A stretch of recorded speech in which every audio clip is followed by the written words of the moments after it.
en forma directa durante estos últimos años, que particularmente en Venezuela, como ustedes bien saben, ha sido una situación muy particular y donde todo nos ha tocado aprender a gerenciar en entornos complicados como los que nos ha tocado vivir, y donde tenemos que reinventarnos y donde incluso creo que algunos de los conceptos que se utilizan y que hemos estado utilizando, creo que probablemente se estén quedando obsoletos, como puede ser el concepto de resiliencia, porque nuestra realidad es mucho más compleja que la de países vecinos o la que otros países que están en mejores circunstancias. Entonces, bueno, de eso es lo que se trata la tarde de hoy. Y repito, un placer estar por acá compartiendo y sobre todo disfrutando mucha gente conocida y mucha gente que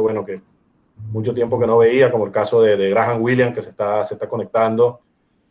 No sé exactamente de qué parte del mundo, pero un honor tenerlo acá. Y bueno, eso se trata de compartir entre nosotros experiencias, ¿no? Claro, claro. No, de verdad, creo que el placer es totalmente nuestro poder tener un invitado tan especial para nuestra primera charla y foro que estamos haciendo a distancia por las circunstancias que estamos viviendo actualmente. Pero bueno, usted sabe que tanto usted como PwC tiene las puertas abiertas siempre en este club para cualquier charla que se quiera dar. Y de verdad estamos muy agradecidos con la participación que tuvimos. Tuvimos más de 130 personas que se registraron en nuestro formulario. Para nuestra primera charla nos pareció una forma de empezar muy bien, que no esperábamos tan buena receptividad. Pero vamos a seguir grabando vamos a grabar esta charla, que es importante destacarlo. Se van a enviar los correos que se registraron, van a tenerla personalmente y pensamos también subirla en YouTube. Ahí se está conectando más gente. Ya estamos llegando a las 30 personas. Y bueno, vamos a esperar a las 5:05 para arrancar, para no quitarle tampoco mucho tiempo a usted, señor Pedro, y no abusar de su tiempo. No, la verdad que es un placer. Aprovecho mientras se va incorporando el resto de los participantes de comentarte de un programa que PwC está lanzando en el mes de junio, que hemos denominado Programa Ejecutivo Gerencial, con motivo de los 85 años de presencia en Venezuela. Está conformado por 8 módulos, todos ellos en forma gratuita. Puedes tomar los 8 módulos o en forma individual, y allí se van a tratar diversos temas relacionados con la gerencia, como pueden ser el tema de cómo gestionar el flujo de caja, y otros temas como la cuarta revolución industrial, todo el proceso de digitalización, ciberseguridad, temas relacionados con modelos de negocio. Entonces, bueno, realmente pensamos que es la mejor forma de celebrar los 85 años de presencia en el país. Ha tenido muy buena receptividad, porque, como te decía al principio, todo lo que esté relacionado con nuevos conocimientos y nuevas destrezas es uno de los grandes retos que tenemos, no solamente en Venezuela, sino en el mundo.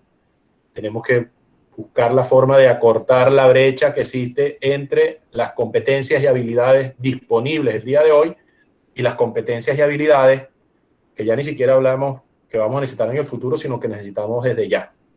Porque claro. una de las cosas que hizo COVID-19 fue que aceleró muchos procesos. Lo que estaba previsto que lo íbamos a vivir dentro de 4, 5, 10 años, se ha acelerado. Esto es una muestra de ello. O sea, que personas que jamás habían hecho una videoconferencia, hoy todo el mundo es experto, todo el mundo habla de Zoom, todo el mundo participa.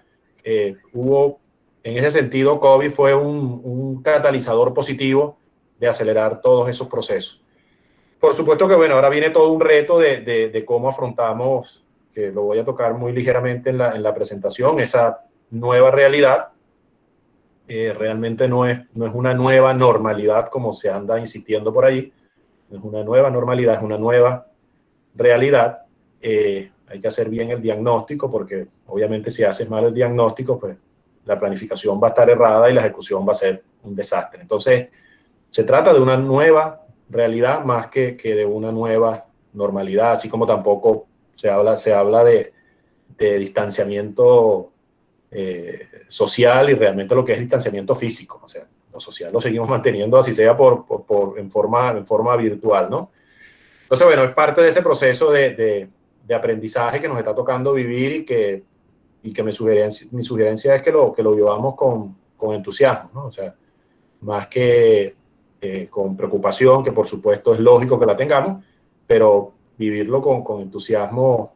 Somos una generación privilegiada de vivir tantos cambios. Ninguna generación anterior había vivido tantos cambios como los que estamos viviendo actualmente, ¿no? Entonces, estamos en eso. Claro, no, sin duda, como usted dice, un artículo muy interesante de lo que está hablando. Vamos a dar unos 3 minuticos más, que se está conectando algunas personas más, y comenzamos con la presentación. Pero bueno, un artículo muy interesante que vi que usted colocó en su Twitter, que posteriormente podemos dar sus redes sociales para que la gente lo siga también. Es uno sobre la inteligencia artificial que va a se va a acelerar gracias a la parte del COVID, y bueno, muchos puestos de trabajo van a, digamos, a desaparecer en el corto plazo. Ese es un artículo muy interesante. Lo pueden ver en las cuentas del señor Pedro en Twitter, que él lo repitió. Pero voy a explicar un poquito la dinámica que pensamos hacer. El señor Pedro va a hacer su presentación. Las preguntas, lo ideal sería que se hagan al final. Pueden ser tanto por audio o escritas, como ustedes prefieran.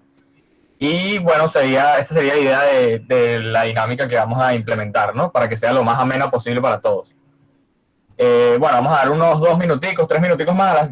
A las 10 deberíamos ya arrancar. Tenemos ya 36 participantes. De verdad que estamos muy agradecidos con con todas las personas que están en este foro. De verdad, muy agradecidos de parte de todo el Club de Finanzas. Lástima que no veo debe ser que debe tener problemas de internet, pero bueno, también yo digamos que lo estoy representando en este momento, el presidente del club, que se llama Rodrigo Rojas. Y bueno, vamos a esperar 2 minuticos más y ya podemos ir arrancando. Voy a decir, vaya colocando la pantalla, pero exacto, mejor. Así ya estamos. Sí, así vamos. Vamos adelantando algún paso, exactamente. Vamos adelantando y tratando de ganarle también al internet, que a veces, bueno, nos hace algunas jugadas allí interesantes. A veces Sin duda, sin duda. Sí. Nosotros ahorita como estudiantes que estamos ahí, y ustedes, como el trabajo a distancia es muy complicado. Las redes en Venezuela, sobre todo, están muy, muy dañadas, digamos, y es muy complicado el trabajo a distancia. Sí. No, incluso a nivel mundial el tráfico se incrementó exponencialmente, ¿no? O sea, el tráfico de cada vez personas trabajando desde su casa ha sido una locura. Y bueno, eso también ha tenido sus consecuencias en el tema de ciberseguridad, que los ataques pues se han incrementado porque Claro. al trabajar desde la casa, pues los sistemas de seguridad son más vulnerables que cuando estás en la propia organización, ¿no? Por eso te decía antes que, bueno, Sin duda, sin duda. Que ha sido unos meses en los cuales hemos tenido que adaptarnos y aprender muy rápidamente cosas que a lo mejor, como te decía antes, nos hubiese tomado unos cuantos años hacia adelante, ¿no? Claro, totalmente de acuerdo. Bueno, ya vamos a esperar el último minutico y podemos ir arrancando. Bueno, ya son las 10. Si quieres, señor Pedro, podemos arrancar. Tenemos ya 40 participantes y bueno, el que vaya agregándose puede después visualizar la primera parte grabada sin ningún problema, que vamos a subir a YouTube, y también se va a enviar los correos personalmente. Perfecto. Yo igual voy a estar pendiente. Si en algún momento me quedo conversando solo, que a veces puede ocurrir, me mandas un mensaje para entonces conectarme nuevamente, ¿no? Perfecto, perfecto. Igualmente creo que todos nos están escuchando bien. Si hay algún problema, alguna persona que no escuche o no esté viendo la presentación del señor Pedro, puede comentarlo, puede el mute que tiene colocado y decirlo, cualquier cosita. Pero bueno, todo suyo, señor Pedro. Muchísimas gracias y adelante. Bueno, muchas gracias nuevamente por la invitación. Para mí la verdad que es un placer poder estar con ustedes la tarde de hoy conversando sobre el tema en referencia de gerenciar en incertidumbre, que a mí me gusta pues incorporarle el nos, gerenciarnos en incertidumbre, porque difícilmente podemos gerenciar una determinada situación si no somos capaces de gerenciarnos nosotros mismos, ¿no? O sea, realmente es una especie de retroalimentación y por eso me gusta utilizar el gerenciarnos en tiempos de incertidumbre. Bueno, básicamente para dar inicio y poner un poco en contexto, básicamente, ¿qué es la incertidumbre? Es la sensación que te invade cuando no sabes qué va a ocurrir, cuando sientes que no tienes control de la situación. Y eso, pues, obviamente que genera, dependiendo de las emociones de cada quien, pues, puede ir desde una simple preocupación hasta entrar en grados de depresión. Y eso, bueno, siempre ha ocurrido, el ser humano siempre ha tratado de buscar la certidumbre. O sea, cuando tú tienes certidumbre, eso te da tranquilidad, te da certeza de avanzar. Y entonces, bueno, la forma que pudiéramos también enfocar esto es decir, bueno, si el problema es la incertidumbre, lo que tenemos que buscar entonces es la mayor certeza posible. Existe la sensación de que la incertidumbre en este momento es mucho mayor que en tiempos pasados. No necesariamente es así. No necesariamente es así. Yo en lo particular pienso que hoy estamos en mejor posición. Hoy tenemos la posibilidad de disponer de muchísima mayor información que la que disponían en el pasado, hace 50 o 60 años.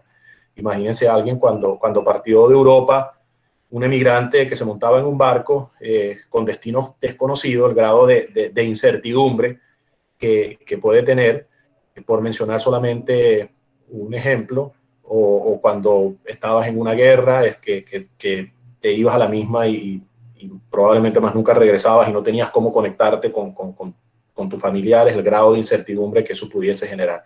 Entonces, la incertidumbre, digamos que es relativa a cada quien. Obviamente, cuando la sientes en primera persona es distinta, pero yo diría que en términos generales, el ser humano, desde que está en la Tierra, siempre ha sentido la necesidad de contar con esa certeza y siempre ha estado allí presente esa sensación que te invade cuando sientes que algo no está bajo tu control. Entonces, bueno, buscando esa certidumbre, en el caso del filósofo Kant, él decía que la inteligencia de un individuo se mide por la cantidad de incertidumbre que es capaz de soportar. Yo cada vez que cito esta frase, yo hago la analogía y digo, entonces, bueno, los venezolanos somos los más inteligentes porque la verdad que nos ha tocado manejar unos niveles de incertidumbre que no todo el mundo es capaz de soportarlo. Y bueno, y en ese sentido, entramos un poco en contexto y decimos que, bueno, que estamos en un mundo VUCA, que no solamente es que es incierto, no solamente es que tenemos incertidumbre, sino que adicionalmente es volátil, es incierto, es complejo y es ambiguo. Ese es el mundo que nos toca vivir y donde hay cosas volátiles en el día a día. Un día tienes una determinada situación y al día siguiente puede ser totalmente distinta, o pueden ser cosas tan ambiguas como hace 2 años en Davos, el presidente de los Estados Unidos, el presidente supuestamente del país de mayor apertura de mercado, hablando de proteccionismo, hablando de construir muros, y el presidente que se supone que es del país más centralista, más cerrado, el caso de China, hablando de libertad de mercado. O sea, si hay algo más ambiguo que eso, bueno, no lo podemos, digamos, imaginar. Entonces, bueno, este es un concepto que se ha venido utilizando desde hace algunos años, que describe un poco para ponernos en contexto de cuál es la realidad, que no solamente es que es incierta, sino que tiene estas otras características.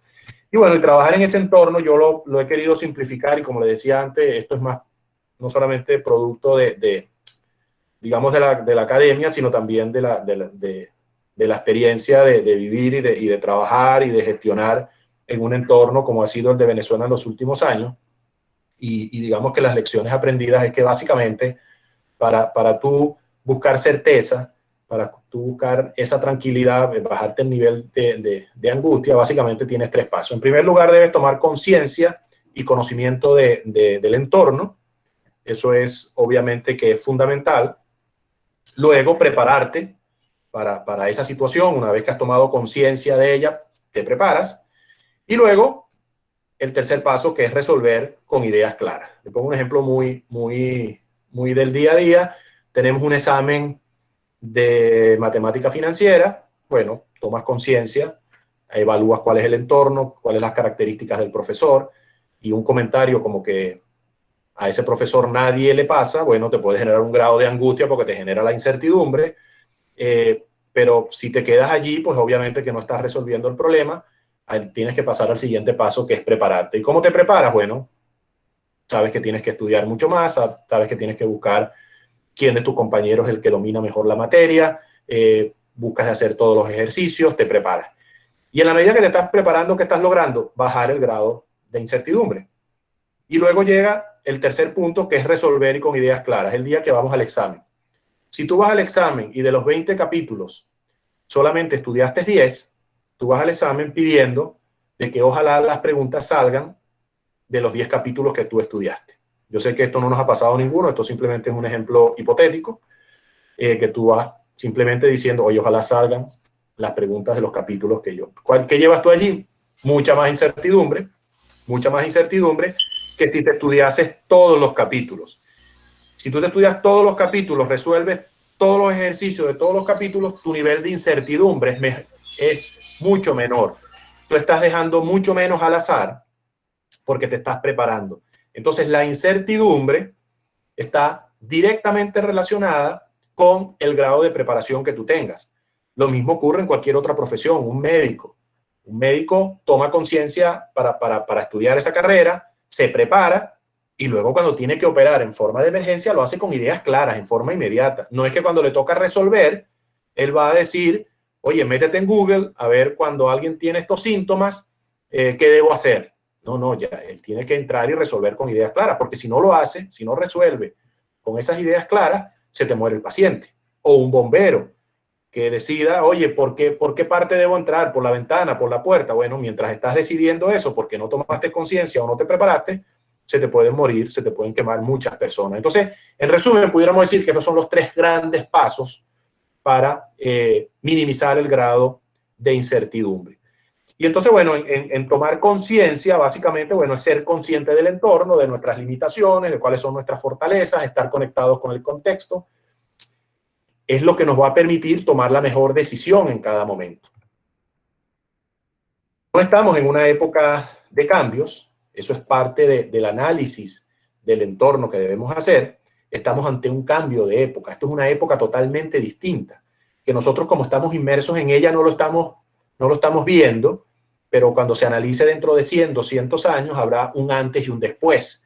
Y básicamente hay un antes y un después por lo que se han denominado las megatendencias. Básicamente PwC ha identificado las siguientes megatendencias, que son cosas que van a ocurrir en cualquier circunstancia. Y si son cosas que van a ocurrir en cualquier circunstancia, eso debería darte certeza. Entonces, si estamos buscando vencer la incertidumbre, bueno, la mejor forma es, ¿qué cosas son ciertas? Bueno, una de las cosas que son ciertas es que tenemos un tema de cambio climático y tenemos escasez de recursos. En el mundo, no solamente en Venezuela, por las situaciones particulares, pero en el mundo hay escasez de alimentos, se prevé que va a haber escasez de agua en algunas regiones. Entonces, va a haber escasez no solamente de estos elementos vitales, sino que también va a haber escasez de capital humano que esté preparado para afrontar las nuevas realidades. Eso es una megatendencia, eso es cierto, esto va a estar allí presente y tenemos que gerenciarlo. Otro aspecto es el cambio demográfico y social, mayor concentración en las ciudades, envejecimiento de la población está envejeciendo muy rápidamente, eso es otra realidad, eso es una tendencia, eso ninguno de los que estamos acá lo podemos cambiar, el hecho de que dentro de 20, 30 años, salvo que ocurra un desastre, la India va a ser el país que más población tenga, incluso superando a China. Probablemente China pase a ser la primera potencia económica. Europa está perdiendo importancia relativa. Europa representa hoy en día entre un 22 y un 25% de la actividad económica mundial, pero cada década va perdiendo importancia relativa, llegará un momento que a lo mejor tenga menos del 20%. Entonces, esos fenómenos que están ocurriendo, bueno, a ti te permiten ir tomando decisiones en base a esa certeza. Y vamos a aterrizarlo. ¿Qué significa que la población sea más adulta? O sea, que el promedio de edad... Señor, pero disculpe un momento, que tuvimos un problema y una persona compartió la pantalla y no se está viendo la de usted. ¿podría volver a presentar a colocar para presentar pantalla, por favor? Sí. Que habían comentado en el chat, entonces estaba viendo para ver si lo lograba solucionar, pero no lo logré solucionar. Entonces, que darle usted a compartir. Otra vez, disculpe, es que la tuve que sacar un momentico la señora Carrasco, disculpe, era porque no se estaba viendo y quería ver si funcionaba, así que disculpe la señora Carrasco. Ok, allí vuelvo de nuevo.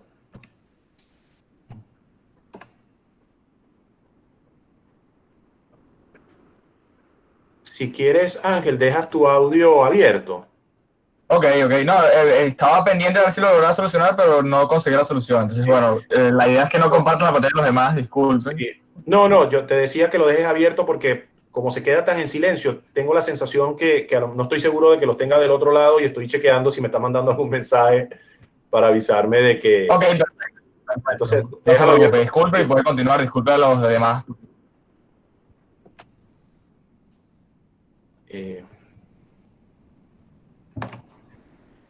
Estábamos acá.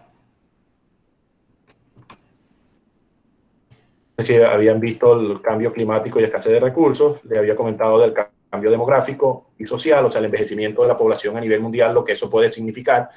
Bueno, cosas tan sencillas, que las industrias a lo mejor van a tener que dejar de hacer pañales para bebé y van a tener que hacerlo para la tercera edad.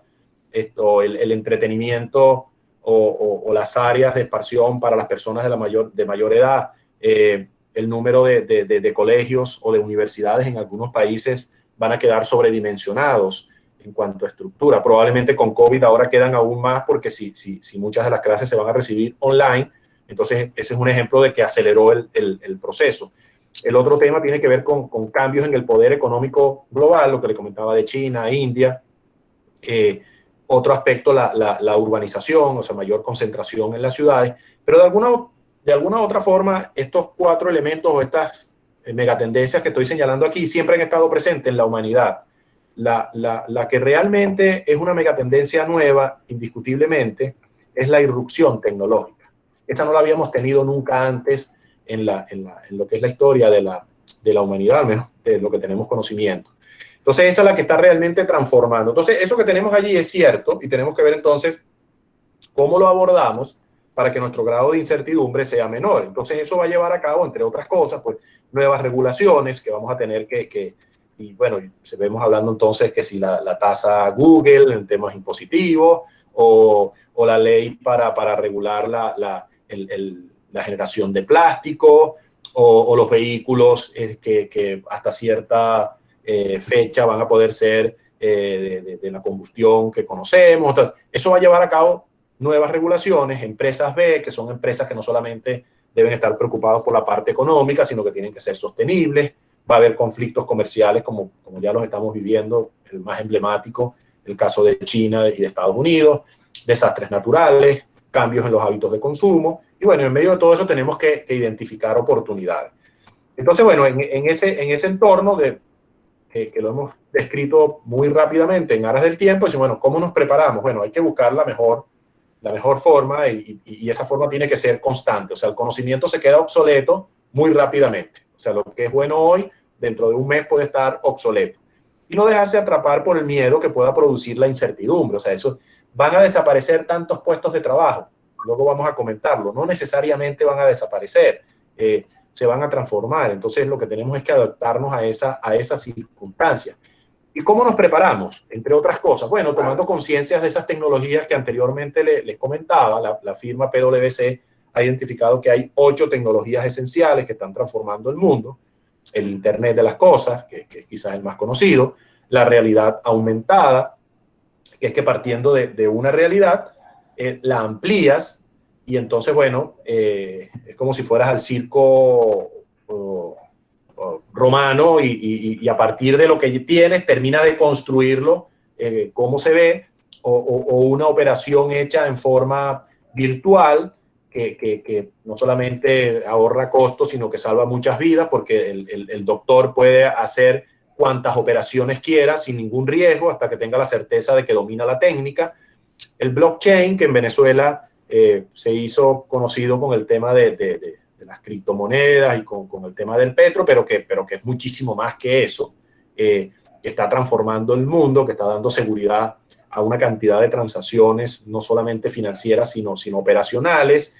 El tema de la inteligencia artificial, el tema de la impresión 3D, que también vean como COVID nuevamente aparece cuando empezaron, mucha gente que no conocía la impresión 3D, la conoció con COVID cuando empezaron a imprimir mascarillas o otros implementos que se requería para la industria farmacéutica, pero la impresión 3D ya llevaba años, pero se hizo más evidente con COVID. Los drones, que también cada vez han tomado mayor vigencia. Hoy en día en Israel o en Japón, usted puede pedir una pizza y se la trae un dron a su casa. Eso cada vez lo vamos a ver en forma más cotidiana. Y el caso de la robótica. Entonces, bueno, cada quien, para bajar su grado de incertidumbre, esto va a afectar a todas las profesiones, esto va a afectar a todo el mundo en mayor o menor grado, pero todos vamos a ser afectados por estos fenómenos que están allí. O sea, la tecnología va a ser ya como el hablar o el escribir. Y a eso no hay que tenerle miedo, simplemente, bueno, hay que irnos preparando para ello, porque esa es esa nueva época que les comentaba al principio. Y bueno, aquí yo coloqué un tweet el 24 de mayo donde digo: la realidad virtual y la realidad ampliada son dos de las 8 tecnologías esenciales, y este es un ejemplo. Esto es en un gimnasio, donde hay un entrenador virtual, o sea, alguien que no existe, pero que está allí en presencia virtual.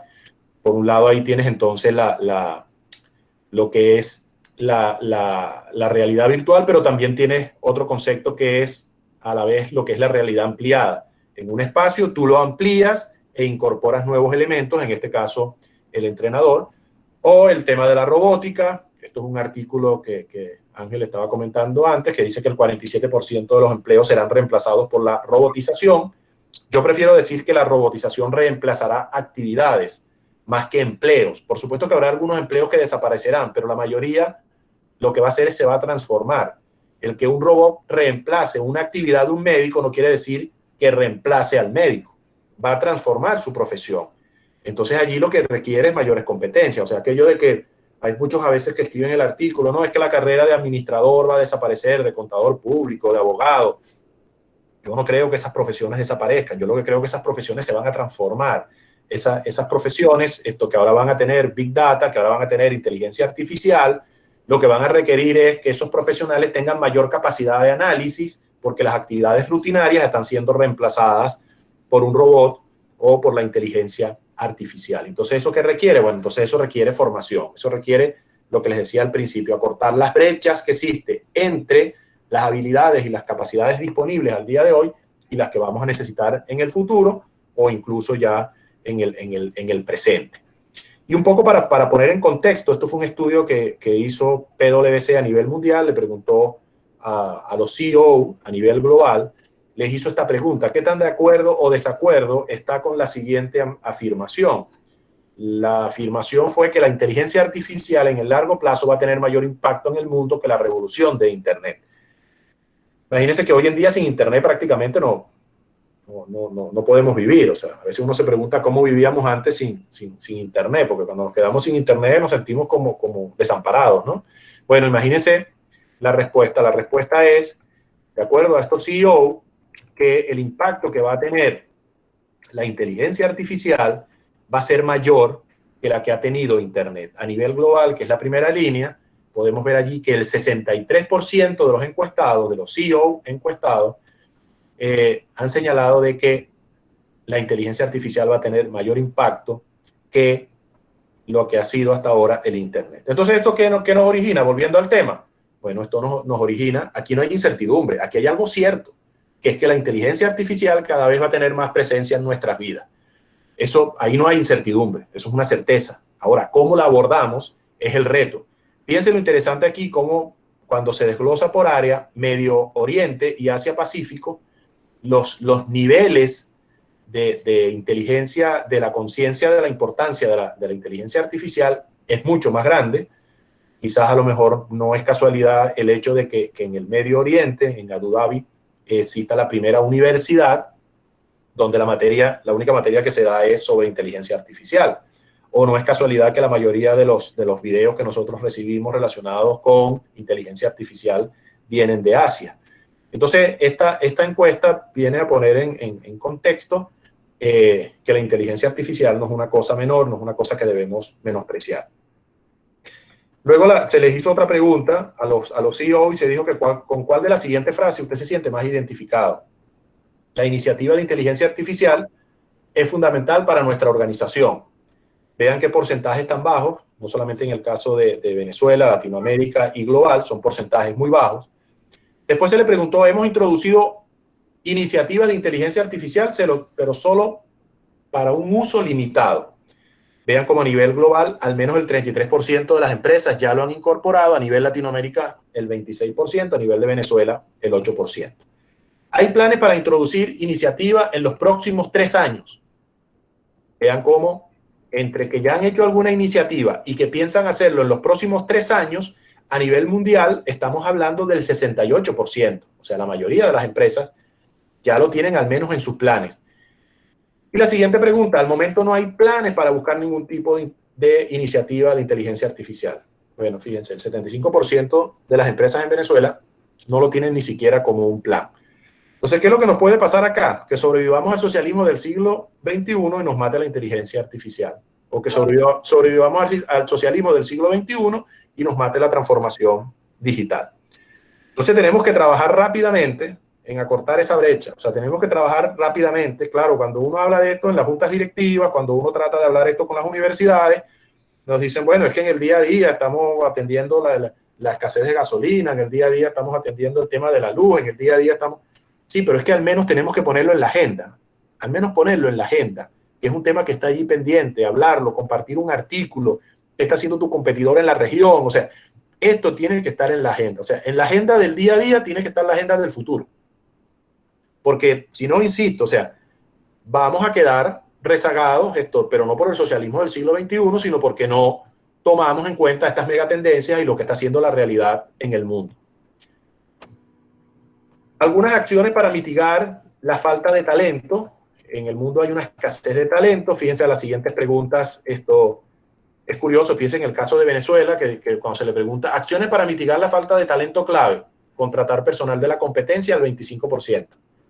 No es que la competencia tampoco lo va a tener. ¿Qué es lo que deberíamos hacer? Formar un canal directo con los centros de educación. Tienen que haber contactos directos entre las necesidades que tienen las empresas, entre las necesidades que tiene la sociedad y lo que está generando las universidades. O sea, son porcentajes muy bajos, no solamente en Venezuela, que es un 8%, sino en el resto del mundo, que es un 17%.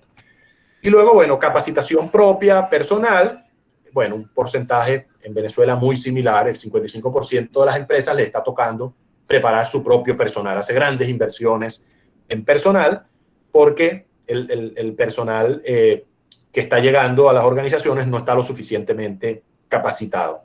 Entonces, aquí también, bueno, hay varios temas allí para la reflexión. Y el tercer tema, que veíamos al principio, de resolver con ideas claras, que es la intervención en el momento de la urgencia, no cabe la improvisación. En el momento de una urgencia de un paciente, el médico no puede estar improvisando, tiene que saber, tiene que tener hecho ya un protocolo de cómo actuar y cómo no actuar. Y en el caso de las empresas, bueno, básicamente consiste en este tablero que rápidamente me paseo acá, donde tienes que verificar que tus procesos estén adaptados a las circunstancias, que el talento humano esto sea el apropiado, la tecnología, gobierno corporativo, que sea sostenible, innovación, servicios y estrategia. La estrategia es fundamental. En el caso de Venezuela tenemos que romper esos mitos de que según vaya viniendo vamos viendo. Eso es terrible. No, es que en Venezuela 3 meses es largo plazo. No, en Venezuela 3 meses es igual que en cualquier otra parte del mundo. 3 meses son 3 meses. No son ni más ni menos. ¿Por qué? Porque hay unas megatendencias. Y entonces, en 3 meses, en 6 meses, en 10 años, esas megatendencias van a estar allí. Entonces, tu estrategia tiene que estar alineado con esas megatendencias. Tu estrategia tiene que estar alineado con el hecho de que si tu modelo de negocio es viable o no es viable, dada esas megatendencias. Entonces, hay personas que dicen, oye, es que tuve que cerrar mi negocio por tal y tal circunstancia. No, es que tu negocio ya estaba listo. Ese modelo ya había fracasado. Lo que COVID hizo fue terminar de acelerarlo. Lo que el gobierno hizo con una determinada medida fue terminar de acelerarlo. Entonces, la estrategia es fundamental, pero sin lugar a duda que lo fundamental y lo que debe estar siempre en el centro es la gente. O sea, nada lo podemos lograr si no tenemos un equipo motivado, si no tenemos un equipo entusiasmado, que al final es el que va a marcar la diferencia. Y esto no puede ser un simple eslogan, o sea, esto tiene que ser una realidad. El centro es la gente, o sea, a partir de allí, usted puede tener la mejor inteligencia artificial, usted puede tener todo lo que usted quiera, pero si usted no tiene inteligencia emocional en su organización, esto no va a funcionar. Entonces, ese es otro mito que también hay bueno, es que las máquinas van a reemplazar al ser humano. No, en ese aspecto no.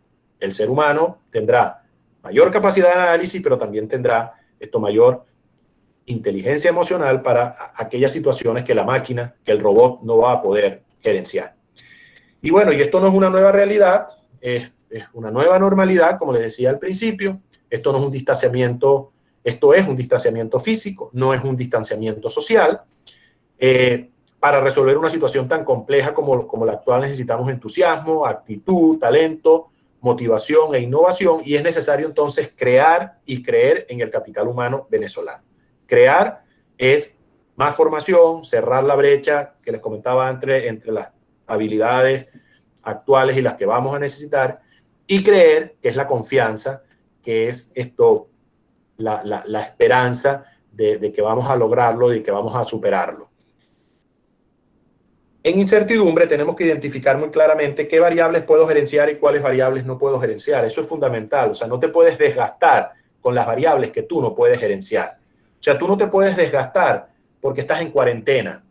No, es que estoy en cuarentena y entonces imagínate, estamos en cuarentena. No, o sea, tú eso no lo puedes cambiar. Lo que tú sí puedes cambiar es cómo lo abordas.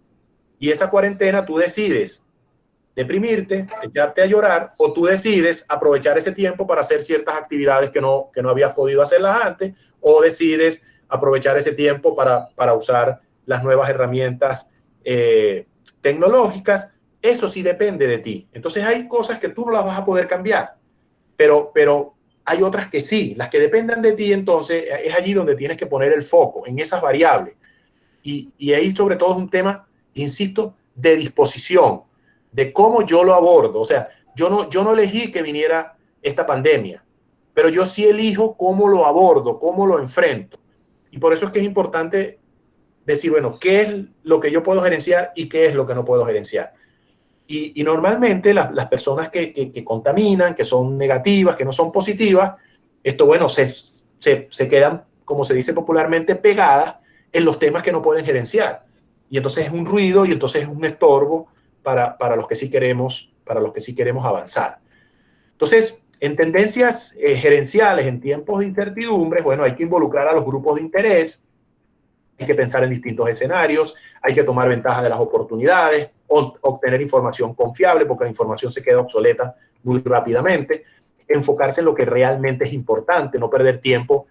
Como yo digo a veces, o sea, si se te está inundando la fábrica, no es que te vas a parar a que hay una gota en un determinado departamento, no es que hay una gotera, no, se te está inundando. O sea, ¿qué es lo realmente importante? ¿Qué es lo que va a permitir en estos próximos meses de pandemia que el negocio se mantenga ongoing? O sea, lo sustantivo, y no perder tiempo en lo que no lo es. Ahora, eso nos permite diferenciarnos, pero también eso nos permite actuar decididamente y mirar más de cerca la situación que estamos viviendo de incertidumbre. Quiero aprovechar para hablarles de innovación como uno de los elementos, porque por supuesto el cuadro que veíamos anteriormente, recursos humanos, tecnología, cada uno de ellos pues es materia de una presentación, pero quiero aprovechar por el concepto de innovación, porque a veces tomamos excusas de que, bueno, es que innovar es muy costoso.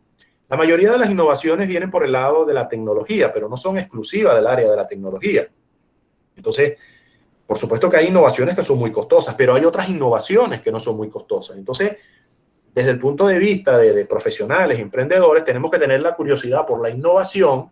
Igualmente las organizaciones tienen que tener una cultura de buscar siempre de hacer las cosas más eficientes, de mayor calidad, y eso es lo que te lleva a innovar. Y les traigo un ejemplo, más allá de comentarles de cuáles son las fases que debemos cumplir para innovar. Les traigo un ejemplo que es el siguiente. Ustedes ven ese aparato que está allí, que los que se han tenido que tomar en alguna oportunidad una tomografía saben lo que significa meterse allí si usted tiene claustrofobia, y ese ruido, que es tan desagradable, los que han tenido la oportunidad de hacerse alguna tomografía. Bueno, imagínense ustedes eso en un niño. O sea, ¿cómo hacemos con un niño cuando tiene que tomarse una tomografía? Y bueno, de hecho yo lo pregunté una vez en una clínica y me dijeron que normalmente a los niños hay que sedarlos para poderle hacer una tomografía. Bueno, alguien hizo una innovación. ¿Cuál fue la innovación? La innovación que hizo fue que dijo, bienvenido a la isla del pirata. Y entonces el niño entra a ese módulo creyendo que es un juego, y entonces el juego es que él tiene que esconderse para que el pirata no lo vea, y que no se preocupe porque va a haber mucho ruido, pero es por el ataque del pirata. Y entonces, bueno, el niño se mete dentro del tomógrafo, se le dice que no se mueva porque el pirata en cualquier momento lo puede ver, que quédate tranquilo, muévete hacia acá. Bueno, ¿eso qué significó? Significó el que no haya que sedar al niño. Estamos pensando en el cliente en este caso. Eso significó reducir los costos, porque normalmente lo que tomaba media hora para una tomografía fue bajado a 5 o 10 minutos. Eso significa ponerse en los zapatos del cliente, porque el doctor que inventó o que hizo esta innovación se puso en los zapatos de, llamémoslo cliente, en este caso paciente. Bueno, eso es innovar. ¿Eso tuvo que hacer una gran inversión? No, tuvo que pintar, tuvo que hacer algunos cambios en el diseño e hizo una transformación. Entonces, quiero compartir con ustedes este ejemplo que a mí me parece muy, muy emblemático de que no hay excusa para no innovar en las organizaciones. O sea, no es la excusa de que es muy costoso, no. Cada quien en su metro cuadrado, en su área, tiene el reto de que debe buscar innovar, debe buscar hacerlo lo mejor posible en su metro cuadrado. En la medida que cada quien lo haga lo mejor en su metro cuadrado, pues cuando sumemos todos los metros, pues tendremos una mejor organización, un mejor país, que al final es lo que se trata. Entonces, bueno, se necesita talento, entusiasmo, innovación para emprender y salir de la mediocridad y vencer la incertidumbre. La mejor forma de predecir el futuro es inventarlo, sin lugar a duda. El futuro es lo que nosotros hagamos, es lo que hagamos hoy, ese va a ser el futuro. Hay unos grandes drivers, como le he dicho, que es la mega tendencia. Hay unos factores que yo no puedo gerenciar, pero hay otros que sí puedo gerenciar y es en los cuales yo debería poner todo mi foco para influenciar y crear el futuro que nosotros queremos. Tomando en cuenta que estamos en tiempos de incertidumbre, ¿cuáles deberían ser las preguntas que debería hacerse un emprendedor, que debería hacerse un ejecutivo para llevar a cabo la mejor gestión en los distintos escenarios? Muy rápidamente. O sea, básicamente, bueno, en ese entorno y sector donde estamos emprendiendo, ¿dónde se encuentran las principales oportunidades? Es una pregunta que nos deberíamos hacer, pero también ¿dónde están las amenazas del negocio, económicas, políticas y sociales? Hemos establecido las distintas amenazas, probabilidades de ocurrencia y cuáles puedo gerenciar. O sea, esto lo venimos predicando desde hace muchos años y pareciera que, bueno, se nos quedó en el tintero, porque de hecho en el caso de COVID, mucha gente ha hablado de que si es o no es un cisne negro. Para los que no hayan escuchado el concepto, cisne negro es algo que surge inesperado, que no había forma de anticiparlo. Y bueno, y es por eso, porque un cisne negro es algo extraño que de repente se te aparece y bueno, te impresiona y no lo tenías previsto. Bueno, resulta que al principio mucha gente habló de que estábamos en presencia de un cisne negro y no, incluso el propio autor del concepto ha salido diciendo de que COVID no fue un cisne negro. COVID era perfectamente predecible. Era perfectamente predecible que teníamos un número de camas que no era suficiente para atender una pandemia como esta, o era previsible, y algunos lo habían alertado, de que teníamos un mundo diseñado que en cualquier momento nos podíamos llevar una sorpresa. Y a veces, bueno, tenemos hasta que en el caso de COVID dar gracias en el sentido de que COVID lo que tiene es que se expande muy rápidamente, pero no es letal. O sea, si fuese más letal, estaríamos ante una situación muy crítica a nivel mundial, mucho mayor que la que tenemos, porque, insisto, el porcentaje de mortalidad está siendo bajo, pero imagínense que hubiese sido otro virus. Entonces ya aquí hay una primera amenaza que ojalá el mundo, ojalá las empresas lo tomen en cuenta para estar preparados para esas distintas amenazas. A veces uno tiene dudas de si la enseñanza va a ser lo suficiente, sobre todo cuando la gente habla de la nueva normalidad y no habla de la nueva realidad. ¿Cuáles son los indicadores de alerta temprana? ¿Están preparados para el entorno actual o se quedaron obsoletos? Los Balance Scorecard o los indicadores de gestión, como pudiéramos llamarlos en castellano, ¿están alineados con la estrategia o algo que está allí engavetado, archivado? Esto hay que preguntarse si está alineado o no. ¿Cómo está conformado ese gobierno corporativo? Tiene que ser flexible, tiene que ser ágil, no puede ser una junta directiva obsoleta, que las decisiones sean lentas, sino que tiene que estar adaptado a las nuevas circunstancias. ¿Cómo convertimos la cultura de la organización para que tenga conciencia de los riesgos sin dejar de estar continuamente innovando? El ejemplo que mencionábamos anteriormente. ¿Cómo identificar, contratar y capacitar al talento para la nueva realidad y que distinguirá nuestro negocio de la competencia? ¿Cómo reinventar las operaciones para hacer cambios sin dejar de buscar eficiencia en el manejo de los costos? Porque obviamente que esa también es una realidad, cómo manejamos los costos. ¿Cómo podemos ver más allá de las limitaciones, de eso que nos dicen, bueno, aquí no hay nada que hacer, aquí está todo perdido? ¿Cómo podemos ver más allá para identificar esas oportunidades en el mediano y en el largo plazo? ¿Cómo estamos comunicando a los grupos de interés los cambios que estamos viviendo y lo que estamos haciendo para afrontar la realidad? En situaciones como esta, la comunicación es muy importante. La comunicación siempre lo es, pero en circunstancias como esta lo es aún más. Y en el punto 10, bueno, ¿cuánto tiempo está dedicando la alta gerencia a la ejecución de la estrategia para la nueva realidad? ¿Cuánto tiempo le dedicamos a la estrategia y cuánto tiempo le dedicamos a la operación y a atender emergencias? Y esto incluso puede aplicar no solamente para las empresas, sino que también puede aplicar para los países. No hablemos del caso de Venezuela, que ya sabemos esto está digamos, fuera de cualquier estándar, pero países que se consideran desarrollados, a veces uno se pregunta si alguien está pensando en la estrategia o alguien solamente está pensando en lo político del día a día, de hacia dónde va el mundo, de cuáles son las necesidades, de la responsabilidad con la próxima generación. Entonces, el tema de la estrategia, que a veces nos preguntamos si tiene sentido o no, hoy más que nunca es necesario la estrategia. Y más que la estrategia, la ejecución de la misma. Podemos tener una estrategia muy buena y la ejecución ser pésima. Aprovecho muy rápidamente un concepto que también he estado manejando en los últimos tiempos, que he denominado las 5F: foco en lo importante, fuga de talento, flujo de caja, fortalezas y futuro. En cada una de ellas, bueno, desglosamos los distintos aspectos, pero es importante, y me voy a parar solamente en una, en las fortalezas. O sea, cada uno de nosotros tiene que identificar cuáles son nuestras fortalezas. La empresa tiene que identificar cuáles son sus fortalezas para que dentro de ese modelo de negocio pueda ser exitosa. A veces perdemos tiempo en cosas que nosotros realmente no somos buenos. Yo pongo el ejemplo siguiente, que si tienes un hijo y el hijo sale en literatura, sale mal y saca 3 puntos, vamos a asumir en el caso de Venezuela que es en base a 10 y saca 5 puntos y tienes... no, perdón, 10 es en Europa, en Venezuela es 20 puntos. Sobre la base de 20 puntos, imaginémonos que en literatura sacó 10 puntos y en matemáticas de 20 puntos, bueno, él saca 20 puntos siempre. ¿Dónde le ponemos el profesor normalmente? En literatura, porque sacó 10 puntos para que mejore.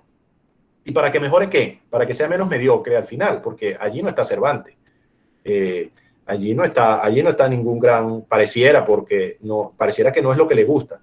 El profesor se lo deberías poner en matemáticas, donde saca los 20 puntos, porque allí es lo que él realmente es bueno. Y allí es donde tú deberías hacer la mayor inversión. Si solamente tienes $20 para invertir en la educación de tu hijo, deberías hacerlo en lo que él es bueno, en las fortalezas que él tiene, no en lo que es menos bueno. Entonces, eso ocurre también en las organizaciones. Nos distraemos en aspectos que no son medulares. Y entonces es un ejercicio que cada uno de nosotros tiene que hacer y decir, bueno, ¿dónde están mis fortalezas? ¿Dónde están las fortalezas de la empresa? Porque en una situación de crisis son esas fortalezas las que te van a permitir superar las adversidades y aprovechar las oportunidades del futuro. Y bueno, y hablamos que la tecnología es disruptiva, sí, pero yo digo que no es la más disruptiva de todas, que lo más disruptivo es la motivación y la pasión, que eso realmente es lo que mueve al mundo, siempre lo ha movido, la sensación intensa y positiva que un un individuo experimenta hacia algo que es profundamente significativo para él. Cuando esa pasión existe en lo que tú haces, seas como estudiante, seas como emprendedor, sea en cualquiera de los aspectos que sea, allí obviamente que el éxito está garantizado. Para avanzar necesitamos entusiasmo, necesitamos talento, actitud e innovación. Algunas consideraciones ya finales: innovamos o fracasamos. Inteligencia emocional, inteligencia artificial, coeficiente intelectual. Tenemos que buscar un equilibrio entre todas ellas. Todas ellas las vamos a necesitar. Entusiasmar o resignarse. Hay muchas personas que se resignan, aquí no hay nada que hacer, todo está perdido, o nos entusiasmamos. Entusiasmamos es una palabra que proviene del griego. Los griegos, cuando iban a la guerra, se entusiasmaban. El concepto de entusiasmarse, ellos creían que era un dios interno que se apoderaba de ti y te daba la fortaleza para ir a la guerra. Entonces tenemos que entusiasmarnos, tenemos que apelar a ese dios interno que cada uno de nosotros tiene, entusiasmarse, motivarse para salir adelante. El entusiasmarse o resignarse no debería ser una opción, hay que entusiasmarse. O sea, si usted forma parte de un equipo de fútbol o de béisbol, usted tiene que entusiasmarse a sí mismo y tiene que entusiasmar al equipo. Imagínese un entrenador saliendo al terreno de juego diciendo: este juego seguro que lo perdemos. O sea, eso es catastrófico. No, pero es que nunca le hemos ganado a ese equipo. Bueno, justamente porque nunca le has ganado, eso es lo que te debería motivar, porque si llegas a ganarle pasas a la historia, es la primera vez que le ganas. O sea, siempre hay razones para buscar el entusiasmarse, a pesar de las adversidades que podamos estar viviendo en un momento dado. El talento que no se aprecia se deprecia. Es decir, constantemente tenemos que estar invirtiendo en conocimiento. Esto es un mundo muy cambiante. Los cambios han existido siempre en la humanidad. La gran diferencia es que en estos tiempos que nos toca vivir, el cambio es mucho más rápido. Y entonces, como el cambio es mucho más rápido, tenemos que prepararnos mucho más rápido. La cuarta revolución no tiene por qué ser la excepción de las demás revoluciones. Todas las anteriores revoluciones han generado más trabajo del que han destruido. Todas. Cuando se creó el vehículo como lo conocemos hoy, mucha gente lo criticó, porque el vehículo, imagínense ustedes, además de que iba a matar mucha gente, porque por esas grandes velocidades que va a agarrar, no solamente era eso, sino que habían unos señores que manejaban unas carretas que se iban a quedar desempleados. Bueno, resulta que el empleo que generó la industria automotriz fue muchísimo más que el desempleo que originó el hecho de que el que hacía la carreta se quedara sin trabajo, o el carretero. Ahora, ¿qué fue lo que pasó? Que muchos de los carreteros se quedaron paralizados, pero hubo otros carreteros que aprendieron a manejar el vehículo. Y eso es lo que se trata hoy. O sea, tenemos que aprovechar para aprender a manejar ese nuevo vehículo y confiar en nosotros, en nuestras habilidades, en nuestras competencias, de que somos capaces de hacerlos y no quedarnos en el pasado. Talento al final es igual a capacidad, compromiso y contexto. Las 4D, el disfrute, la diversidad, la dedicación, el dominio. Para usted considerarse experto en una determinada materia, debería manejar o debería tener conciencia de esas 4D, que es disfrutar lo que hace. Eso es fundamental, porque si usted lo hace, obviamente que obligado no va a llegar a ningún lado. Tiene que ser diverso, tiene que dedicarle mucho tiempo hasta llegar a dominar la técnica. Valor es conocimiento más habilidades multiplicado por actitud. Una empresa o un servicio que preste valor es el conocimiento más las habilidades multiplicado por la actitud. Si la actitud es 0, el valor es 0. Y le pongo un ejemplo muy sencillo. Si usted va a un restaurante y el conocimiento de quien lo atiende es excelente y las habilidades para servirle son excelentes, pero la actitud es 0, usted no vuelve más a ese restaurante. Y la actitud puede ser simplemente un gesto, una expresión. El hecho de que usted entre a ese restaurante y al final pida un café y el café se lo traigan sin azúcar y usted diga: oye, este café no tiene azúcar, y esa persona le dice: bueno, pero ¿usted en qué país vive? ¿Usted no sabe que tenemos escasez de azúcar? Esa actitud destruye todo el conocimiento y las habilidades. El que tiene actitud positiva es aquel que cuando usted entra a ese restaurante le advierte y le dice: mire, señor, estamos encantados de tenerlo acá, con mucho gusto lo vamos a atender. Azúcar. Si usted decide quedarse con nosotros, lo atenderemos gustosamente, pero le advertimos desde ya que no tiene azúcar. Es una actitud totalmente distinta, que aporta valor. Entonces, la actitud multiplica, mientras que el conocimiento y las habilidades suman. La inversión más rentable, no tengan la menor duda, es la educación. Esa no hay forma de que se descapitalice, no hay forma que si llega COVID, baje la bolsa, baje la... No, o sea, la educación, sin lugar a dudas, que es la inversión más rentable. Otros aspectos relacionados con esto para al final ser arquitectos de tu felicidad, bueno, tenemos que expresar gratitud constantemente. A veces, y COVID también en esto nos ha enseñado mucho, que dábamos las cosas por descontado y al final un buen día nos sentó a todos y nos puso en la realidad. Entonces, hay que ser agradecidos con lo que tenemos. Eso no quiere decir que seamos conformistas. Hay que cultivar un optimismo inteligente. Si usted al cerebro le manda señales positivas, él actúa positivamente. Si usted manda mensajes negativos, él va a actuar en forma negativa. Evite enrollarse. La comparación social, siempre la grama del vecino la queremos ver más verde, las comparaciones. O sea, usted no está compitiendo con nadie, usted está compitiendo consigo mismo, o sea, con su metro cuadrado, con su ser. Practique la amabilidad y las relaciones sociales. Desarrolle estrategias de resiliencia. Aprenda a perdonar. Celebre los triunfos de la vida, por pequeños que sean. Ten siempre y comprométete con tus objetivos. Ocúpate de tu cuerpo y de tu alma. Eso pudieran ser algunos aspectos o algunas recomendaciones que me atrevo a sugerirle como referencias o como tip para una mayor felicidad. Y dentro de esa mayor felicidad, bueno, aprovechar y mencionar las cosas que todos deberíamos sentirnos orgullosos. Yo aquí simplemente le traje un ejemplo de la UNIMED. Ganó como mejor delegación internacional en modelo de la ONU en Harvard. Eso es orgullo venezolano. Nosotros tenemos que posicionar la marca Venezuela para un mejor porvenir. No hay forma de que el país exporte, no hay forma de que el país le vaya bien si no tiene una buena marca. La marca es imprescindible y tenemos que fortalecer esa marca. La marca, en teoría, debería ser el Estado quien la proteja, quien la potencie. Desafortunadamente no tenemos esa suerte en este momento.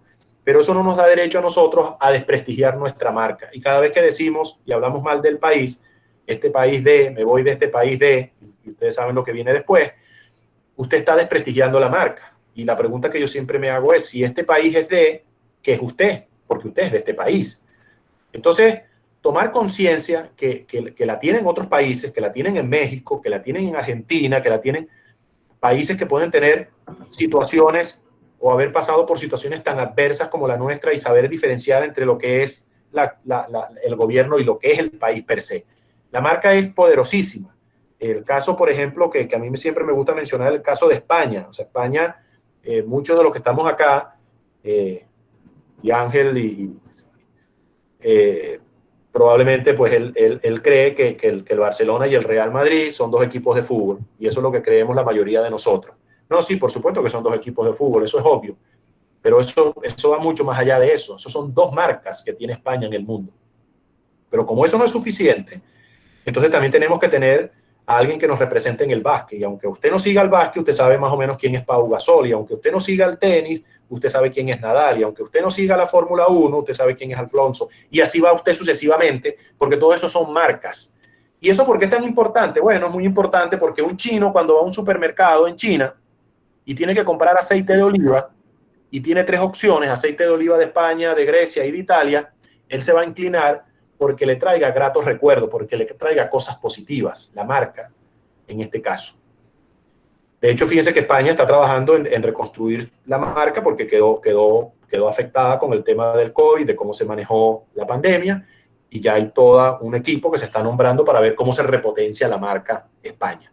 ¿Por qué? Porque es fundamental para exportar, porque es fundamental para atraer talento, porque es fundamental para atraer inversiones. Entonces, nosotros tenemos que trabajar y sentirnos orgullosos de los aspectos que tenemos, que son muchos, que tenemos muchas dificultades, sí, que tenemos que superarlas, sí, pero la excusa no puede ser simplemente al hablar de la marca o poner el foco donde no deberíamos ponerlo.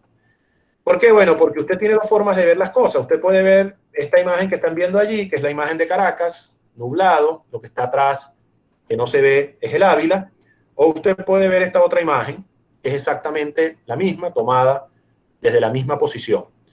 Usted decide con cuál de las dos imágenes se queda. Yo creo que tenemos que quedarnos con esta imagen, porque esta es la imagen de Venezuela.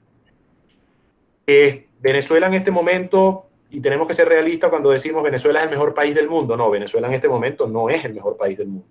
Tiene las posibilidades, tiene el potencial de serlo.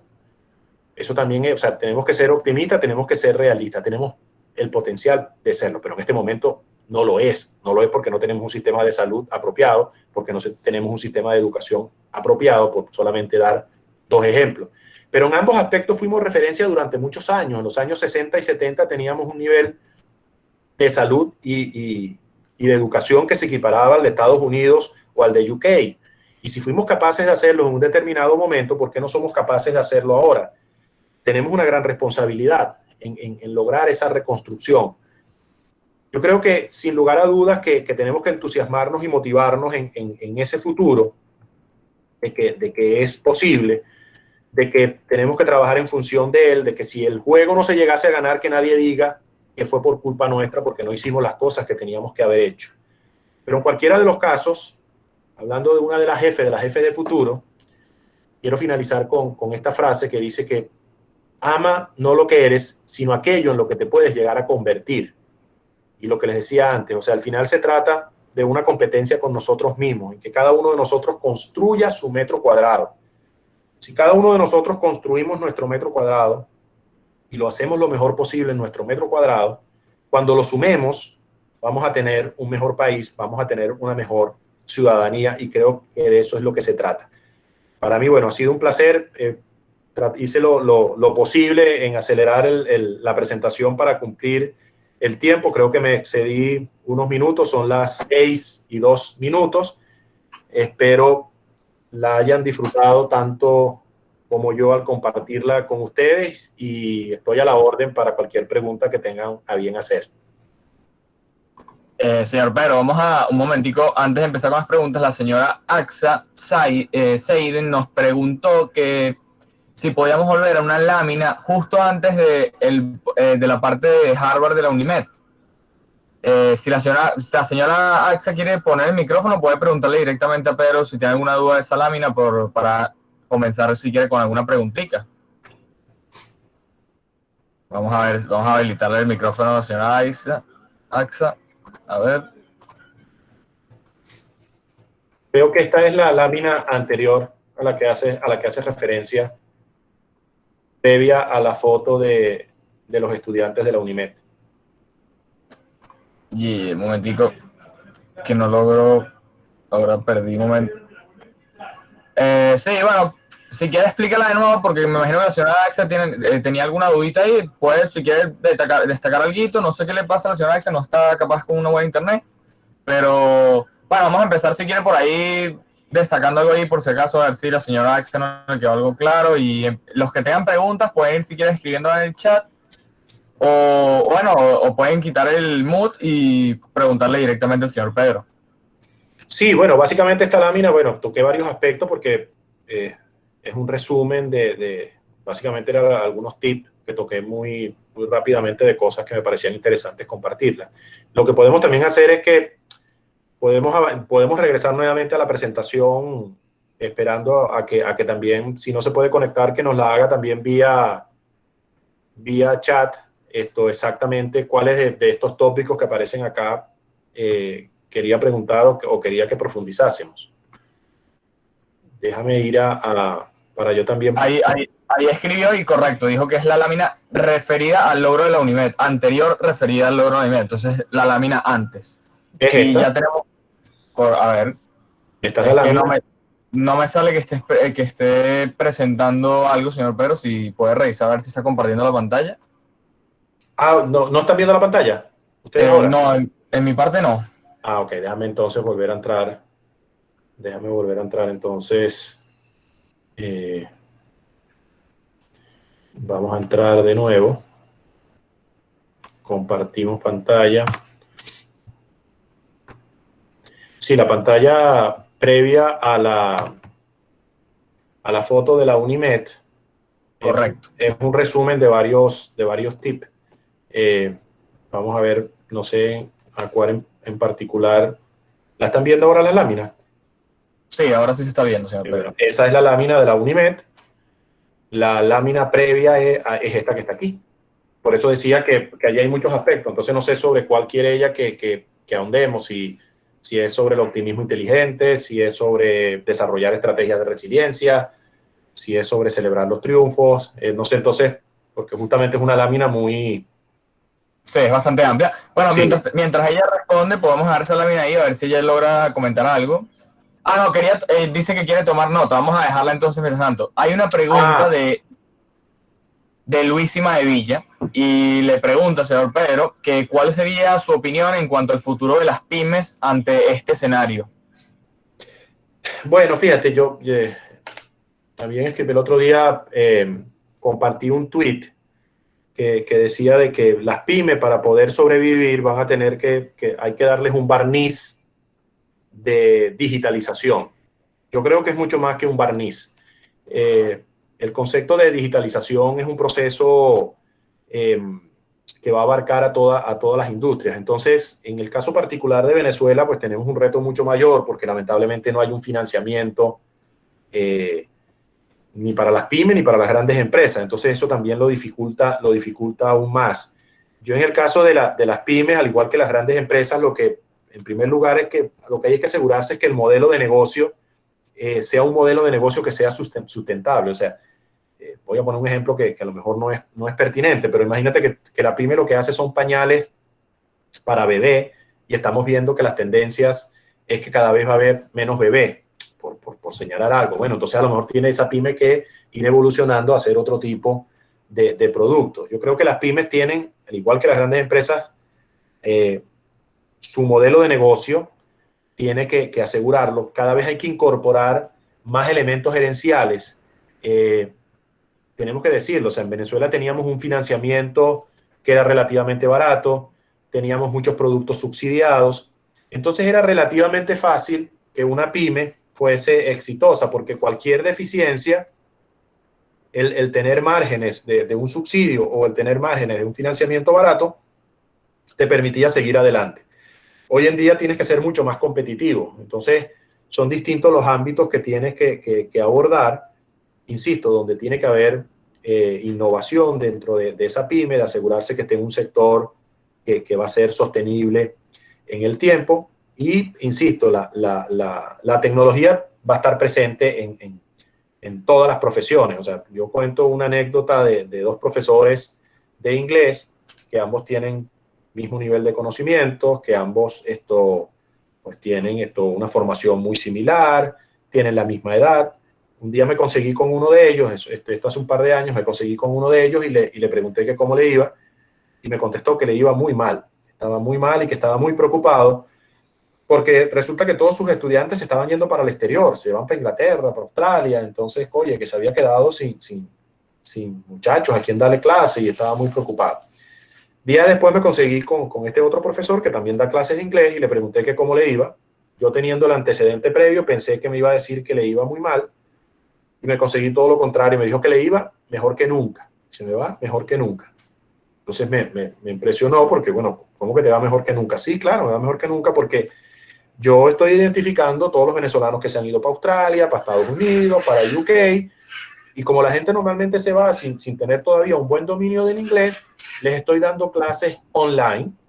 Les estoy cobrando bien, le cobro todo mucho más barato que lo que le pudiera cobrar cualquier profesor allá y me está yendo bien. Bueno, ahí hay dos casos de situaciones muy similares, viviendo en el mismo país, como uno se reinventó, como uno incorporó tecnología y el otro no. Entonces, eso es lo que tienen que hacer las pymes, o sea, hacer tu análisis y ver cómo aprovechas esas oportunidades. Tienes que tener un plan estratégico por más sencillo que sea. Tienes que tener unos indicadores de gestión por más sencillos que sea. No tienes que llenarte de indicadores de gestión. Entonces, al final, ¿de qué estamos hablando? De que a las pymes tenemos que incorporarle gerencia.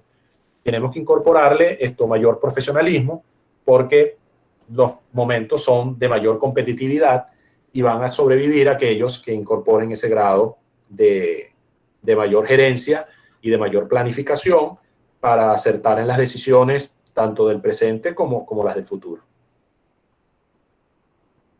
Bueno, muy bien, espero que le haya servido la respuesta a Luisima de Villa. Bueno, aquí hay un mensaje que le mandan desde Londres, el señor Graham Williams, que usted lo nombró al inicio de la charla, ¿no? Él Sí, le sí, sí. pregunta, él le pregunta cómo será el futuro de Venezuela sin petróleo. Bueno, el futuro de Venezuela sin petróleo debería ser muy similar al resto de los países sin petróleo. El problema de Venezuela es que, bueno, lo que alguien dijo hace muchísimos años, el ilustre Arturo Ulloa Prieti, que no sembramos el petróleo. Pero el petróleo no va a desaparecer como la edad de piedra no desapareció cuando desaparecieron las piedras. Igualmente, o sea, el petróleo no va a desaparecer cuando desaparezca el petróleo. El petróleo está desapareciendo porque hay energías mucho más limpias, energías renovables. Entonces, Venezuela debería, alguien lo puede ver como eso, como una calamidad, porque ahora de qué va a vivir del petróleo, bueno, Venezuela entonces va a tener que tener una economía mucho más diversificada, como la puede tener Colombia. Colombia exporta flores, porque nosotros no podemos exportar flores. Ecuador exporta camarones, es uno de los principales exportadores de camarones. ¿Por qué Venezuela no puede exportar camarones? Porque al final las economías desarrolladas, una de las características es la diversidad, no depender, no ser monoproductores. Entonces, yo veo que, bueno, que es un ciclo que se cerró, que indudablemente Venezuela no va a volver a ser el país petrolero, o sea, que lo fue. No podemos vivir de nostalgias pasadas, no podemos vivir de las glorias pasadas, sino que tenemos que construir ese nuevo futuro y tenemos que construirlo. Y hay buenos ejemplos o sea, hay todo ahorita un emprendimiento en relación al café, la degustación del café, el caso, por ejemplo, de los rones venezolanos. Hay un servicio de exportación que genera trabajo y que genera buen nombre de Venezuela, pero así pueden haber muchos otros que lamentablemente no lo supimos aprovechar en su momento. Yo siempre he dicho que nosotros nos hubiese ido bien creando toda una industria alrededor de la belleza de la mujer venezolana y no lo aprovechamos, simplemente nos quedamos con los eventos, pero no montamos toda una industria alrededor de esa particularidad de la belleza venezolana. ¿Por qué? Porque nosotros pudimos haber sacado líneas de perfume relacionadas con la belleza venezolana, cremas relacionadas con la belleza venezolana. O sea, pudimos haber creado toda una industria alrededor de eso. Ah, pero ¿para qué lo íbamos a hacer si teníamos algo que era tan rentable como el petróleo? Entonces, bueno, el futuro de Venezuela pasa por eso, por un gran reto, por diversificar su economía, por aprovechar el talento que se ha ido en estos últimos años, que cuando regrese, pues regrese formado, con una visión distinta del país, con más amor por su país, porque va a valorar muchas cosas que las tenía aquí y que afuera no las tiene. Entonces, bueno, es un transitar que va a ser duro, sin lugar a duda, pero es posible, o sea, es posible que Venezuela logre diversificar su economía y no mantenerse solamente dependiente del petróleo. Yo creo que eso es un ciclo que habría que cerrar y habría que ver entonces dónde tenemos esas fortalezas que yo le comentaba anteriormente para construir una Venezuela más diversa y más sostenible en el tiempo. Bueno, muy bien. Del Valle Velázquez le colocan en la mensajería del chat que antes éramos exportadores de café y cacao, que bueno, es algo que se ha perdido en los últimos años con los gobiernos que hemos tenido, ¿no? Hay otra pregunta de Luisima de Villa, que bueno, le pregunta más que todo ante la situación del tema CELE, que digamos que hoy ha sido tendencia, y le pregunta que cómo cree que esto puede afectar a la economía del país. Bueno, fíjate, allí hay varios temas que nos están afectando. De hecho, bueno, el mismo tema de las remesas, que se prevé que este año van a decaer en forma significativa porque todos los emigrantes que estaban en Colombia, en Ecuador o incluso en Estados Unidos, que mandaban remesas a sus familiares acá, pues no lo van a poder hacer por el tema del COVID. Entonces, bueno, allí el tema de CELE, pues es un elemento más de todas estas situaciones que estamos viviendo, que hay lo que se denomina un overcompliance, es decir, que algunos bancos, ante la duda, el cumplimiento lo hacen en forma exagerada, por llamarlo de alguna forma.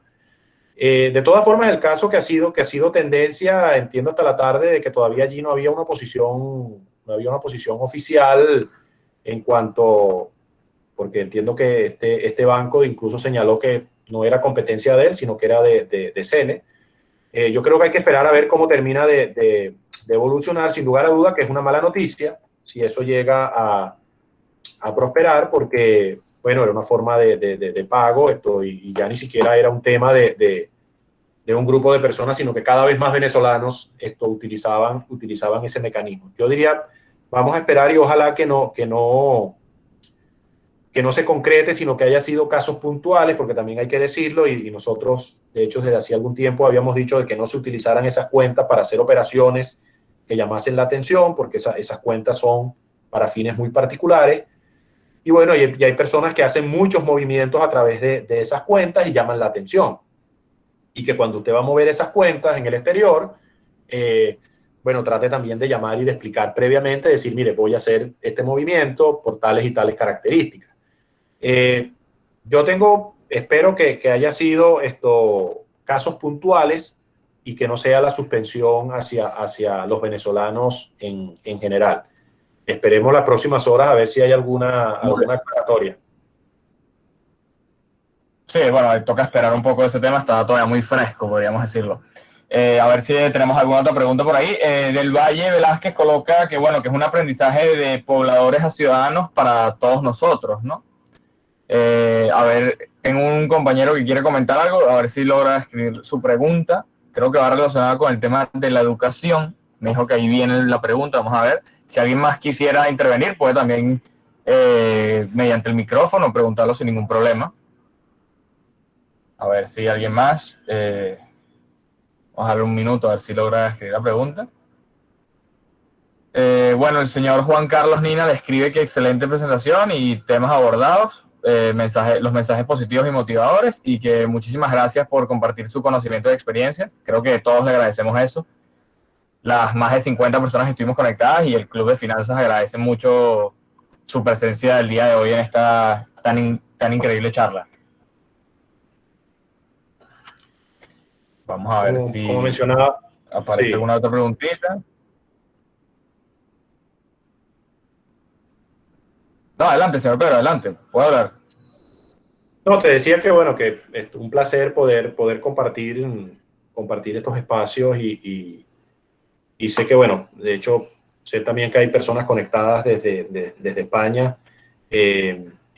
Y bueno, el caso de Graham Williams, que vivió muchos años en Venezuela y bueno, se le echa de menos aquella Venezuela en la cual, bueno, recibíamos ingleses como el caso de él o americanos o de cualquier país. No debemos perder la esperanza de que la situación es cíclica y de que no tenemos que pensar de que estamos condenados de por vida. Creo que puede haber personas interesadas en crear la desesperanza y nosotros pues tenemos que aferrarnos a que eso no sea así, a que es posible revertir esta situación, y todo lo que hasta ahora ha sido dificultades a partir de ese momento serán grandes ventajas porque hay que reconstruirlo todo. O sea, las inversiones que hay que hacer en infraestructura eléctrica, en educación, bueno, va a requerir no solamente de los que estamos acá, sino que vamos a tener que pedir ayuda de otros países y ese sería, digamos, un sueño fabuloso de que uno despertarse un día y que la noticia sea esa de que personas de otros países vienen a trabajar a Venezuela, como ocurrió, insisto, a finales de los años 50 o de los años 60. Eso perfectamente puede volver a ocurrir, no puede parecer catastrófico. Solamente para que tengan una idea y ponerlo en contexto, la gripe española, perdón, en Venezuela, estaba leyendo el otro día, fue una cosa desastrosa. O sea, mató 80.000 personas en una Venezuela que era agraria, que estaba muy atrasada. Bueno, nosotros logramos, luego de esa situación tan crítica, construir un país, como les dije antes, que tenía un sistema de salud y de educación del primer mundo. Fuimos capaces de hacerlo. O sea, que teníamos una infraestructura que todavía hoy es comparable con países de Latinoamérica. O sea, nosotros vamos a Bogotá, nosotros vamos a Lima, y todavía hoy no tiene las infraestructuras de autopista que tenemos nosotros. O sea, nosotros habíamos logrado avanzar 20 años, que lamentablemente son los que llevamos paralizados en este momento, pero lo que quiero decirles es que sí es factible. Ahora, lo que sí creo y estoy convencido es que pasa por el tema de la educación, pasa por el tema de la formación, no va a ser una cuestión mesiánica, no va a estar en función de quien esté o no esté sentado en Miraflores, va a estar en función de cada uno de nosotros que asuma esto con responsabilidad en cuanto a prepararse, a formarse, a ser mejores ciudadanos, y lo que yo denomino el metro cuadrado que cada uno de nosotros tiene que gerenciar. Se me había pasado esta pregunta, fue la que mi compañero quería hacerle. Él comenta que, bueno, que usted nombró y destacó que la educación es la mejor inversión. Y él está de acuerdo con ese aspecto, pero dice que, sin embargo, Venezuela puede ser un ejemplo de que esta no va a ser la única inversión. O sea, no, es un ejemplo de que no puede ser la única inversión. Se refiere más que todo a la fuga de los talentos que están ocurriendo en la actualidad. Sí, claro, es que depende cómo queramos verlo. Obviamente que en este momento la fuga de talento y la diáspora lo vemos como una desgracia, y lo es, pero es que a lo mejor dentro de 5 o 10 años eso puede ser una bendición. O sea, dentro de 5 o 10 años, un venezolano que estuvo 20 años en Canadá y quiera jubilarse y regrese a Venezuela, y se le establezca un plan de que se jubile en su país y que él va a ser parte de la reconstrucción, de educación. O sea, depende como lo queramos ver. Son ciclos que se producen. Y entonces, desde ese punto de vista, es aquello que yo no puedo gerenciar. O sea, hay cosas que yo no puedo gerenciar. Ahora, la inversión que hay que hacer es muy grande. Ahora, la diferencia entre el pesimista y el optimista es que cuando la gente tú dices, imagínate tú el tiempo que nos va a llevar a reconstruir esto. Imagínate tú cómo esto se revierte. Bueno, se puede revertir, que va a llevar un tiempo, sí lo va a llevar, pero ya simplemente que haya un cambio de tendencia va a ser fundamental. Y el reto obviamente que es mayor. Ahora, yo también lo he dicho, o sea, si se habló durante muchos años del milagro alemán, de hecho el otro día el padre Ugalde estuvo en Alemania, después de la Segunda Guerra Mundial, él estudió allá 2 años, estaba comentando, y él dice que la situación en la cual estaba Alemania, el nivel de destrucción, a pesar del nivel de destrucción que tenemos en Venezuela, no es comparable con lo que tenemos actualmente. O sea, era un nivel de destrucción total. El caso de España, después de la guerra civil, y después vino el llamado milagro español y el milagro alemán. O sea, entonces, ¿por qué nosotros no podemos pensar en el milagro venezolano? O sea, si tenemos las condiciones para hacerlo. Ahora, lo que sí no puede quedar es una simple retórica. O sea, yo sueño, no, o sea, hay que empezar a construir. Y es cierto, no solamente hay que invertir en educación, o sea, hay que invertir en infraestructura, hay que resolver el problema de la deuda externa, hay que refinanciarla, o sea, hay que generar una cantidad, pero lo que quiero decir es que podemos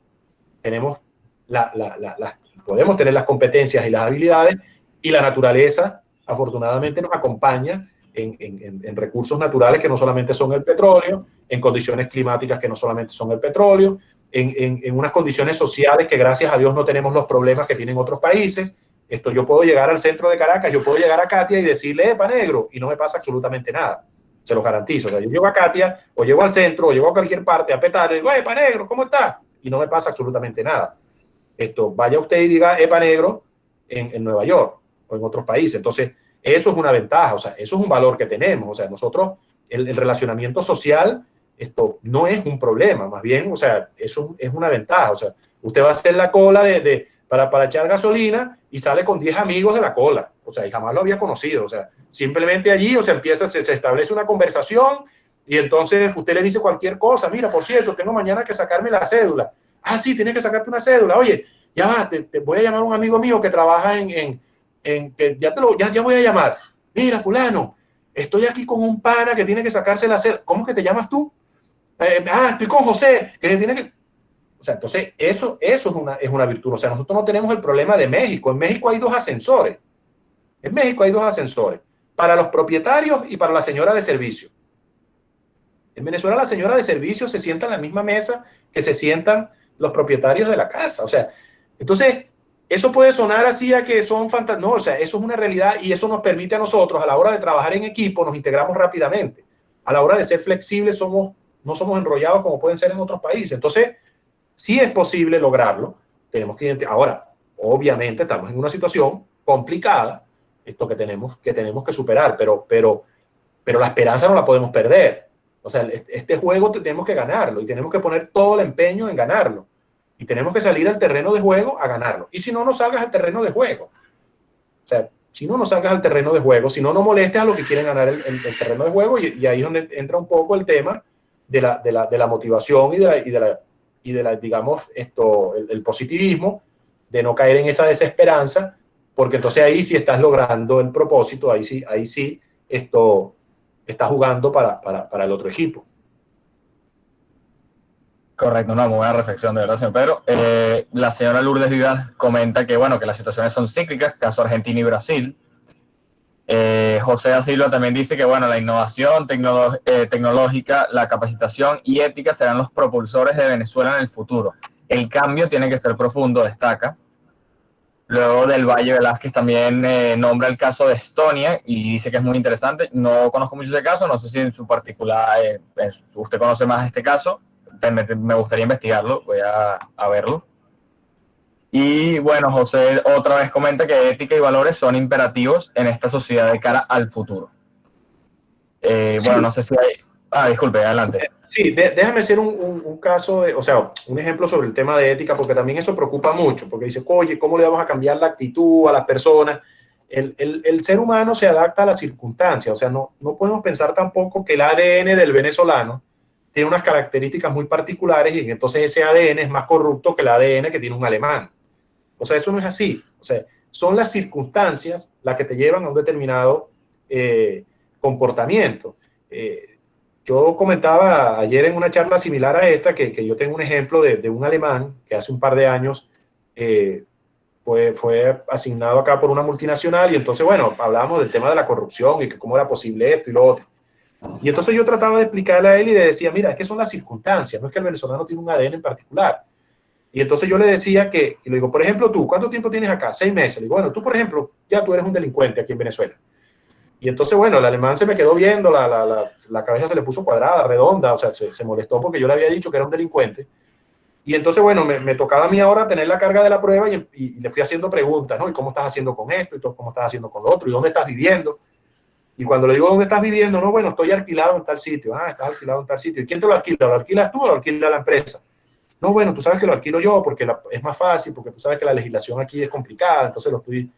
Y entonces le digo, sí, ¿y cómo pagas? Esto, no, bueno, pago en dólares. ¿Y esos dólares cómo los obtienes? Bueno, me los da la empresa. Bueno, hasta ahí veía que estaba legal. Y le digo, pero ¿y ese alquiler está registrado? Porque tú sabes que en Venezuela hay una ley de inquilinato que tanto quien alquila como el inquilino deben registrarse. ¿Tú estás registrado? No, bueno, tú sabes que eso es un problema, no estoy registrado. ¿Viste que eres un delincuente? O sea, no estás cumpliendo con la ley.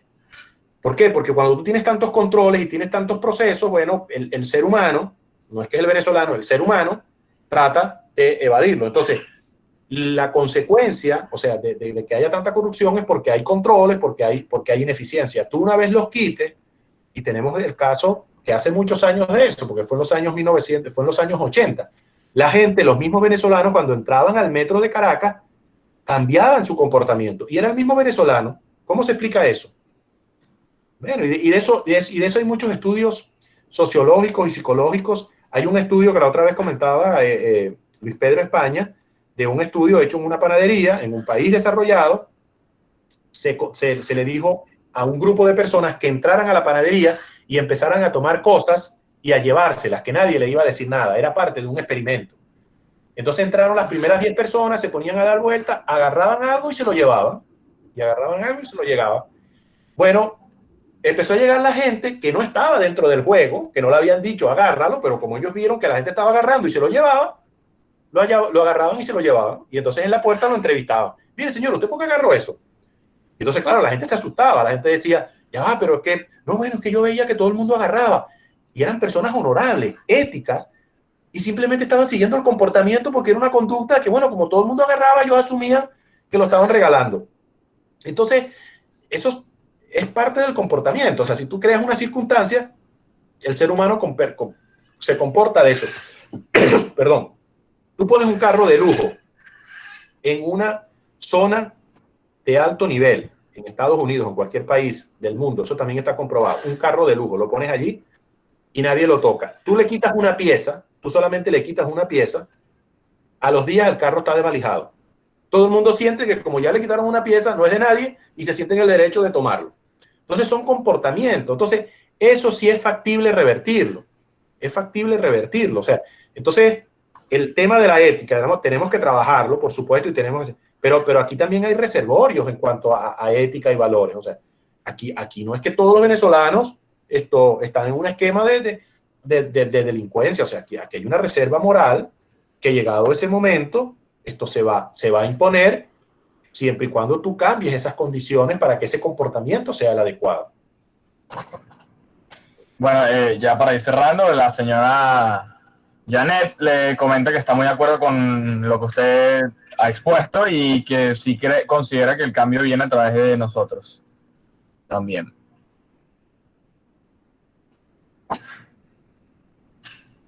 A ver si tenemos alguna otra pregunta o si quiere comentar algo con respecto.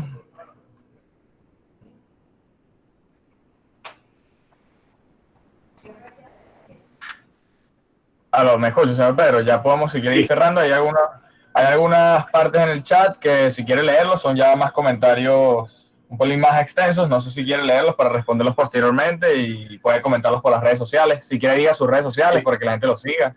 Sí, como dijiste que va a quedar grabado, leeré con detenimiento los comentarios y con mucho gusto daré respuesta. Sí, por las redes sociales, bueno, principalmente, aun cuando tengo Instagram, allí no soy tan activo, donde soy más activo en Twitter. Pacheco R. Pedro. Pacheco R. Pedro. Bueno, por allí estoy compartiendo información en general, principalmente digamos, de temas de tecnología, de recursos humanos, o temas como los que hemos estado compartiendo el día de hoy. Con mucho gusto estoy a su disposición, me pueden hacer cualquier pregunta por esa vía y será un placer poderlo compartir. Muy agradecido por la presencia de todas las personas que se tomaron su tiempo esta tarde para estar acá con nosotros. Felicitar, bueno, al Club de Finanzas por esta iniciativa, mientras haya jóvenes como ustedes emprendiendo y haciendo cosas como esta, allí tiene que haber esperanza, allí tiene que haber optimismo. Una oportunidad, nosotros contratamos, como sabes, a grupos de estudiantes todos los años y uno de ellos en una oportunidad levantó la mano y me dijo, denme una razón por la cual yo deba quedarme en Venezuela. Y entonces yo le dije, mira, yo no te voy a dar la razón por la cual tú te debes quedar en Venezuela. Yo te puedo decir las razones por las cuales yo me quedo en Venezuela y te puedo dar una lista larga. Pero una de ellas es que mientras haya jóvenes estudiantes como ustedes, trabajando, empeñados por el país, mientras haya jóvenes, allí hay futuro. Cada quien tiene que buscar su propia motivación, que es lo que lo mueve. O sea, alguien puede ser feliz yéndose a Alemania, como no puede serlo. O sea, la felicidad en parte está también en nosotros. O sea, el que te vayas a un determinado país no tienes garantizado absolutamente nada. Y vuelvo nuevamente al caso del COVID. Mucha gente se fue y hoy en día pues no la está pasando tan bien. Probablemente aquí tampoco la estaría pasando bien, pero estaría con sus seres queridos. O sea, no hay una fórmula mágica. Es tan bueno irse como quedarse. Ambas cosas son perfectamente válidas. Yo lo único que pido es respeto para los que se van y respeto para los que nos quedamos. O sea, ni los que se van son más inteligentes, ni los que nos quedamos somos menos inteligentes. O sea, yo creo que cada quien tiene sus propias circunstancias y sus propias razones por las cuales quedarse e irse. Yo creo que allí también en eso tenemos que ser tolerantes y comprensivos y pensar que, bueno, que al final de este proceso que estamos viviendo, Dios quiera, pues nos podamos reencontrar todos, tanto los que nos quedamos como los que se han ido, que sin lugar a duda los vamos a necesitar para reconstruir el país. Sin lugar a dudas, esperemos que sea así. De verdad, de parte de todo el Club de Finanzas y como coordinador de eventos, muy agradecido con su presencia el día de hoy. Encantado con la ponencia que nos dio a todos los participantes, más de 50 participantes, destacando que es la primera charla que se realiza por parte del Club de Finanzas. Agradecer a todos los participantes también. Estamos en las redes sociales como Club de Finanzas Unimed, Club Finanzas Unimed, por Instagram principalmente. Mi Twitter es AngelDS17CCS. Por ahí también comento cosas sobre finanzas y temas ya también del Club de Finanzas. Este video está grabándose. Se va a mandar a todos los correos registrados en el formulario. Si no se registró, puede todavía registrarse en el formulario. Tengo disponible que todavía acepte respuestas el formulario, entonces se va a enviar por ahí correo y también se va a subir a YouTube para que tengan esa opción en cualquier momento de volver a visualizarlo. Muchísimas gracias.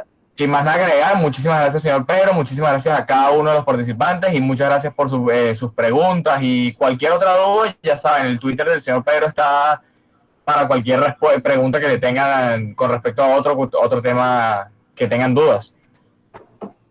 Bueno, de verdad que muchísimas gracias a todos y estamos en contacto para próximas charlas que tenemos pensadas realizar. Muchas gracias. Hasta luego, gracias. Hasta luego.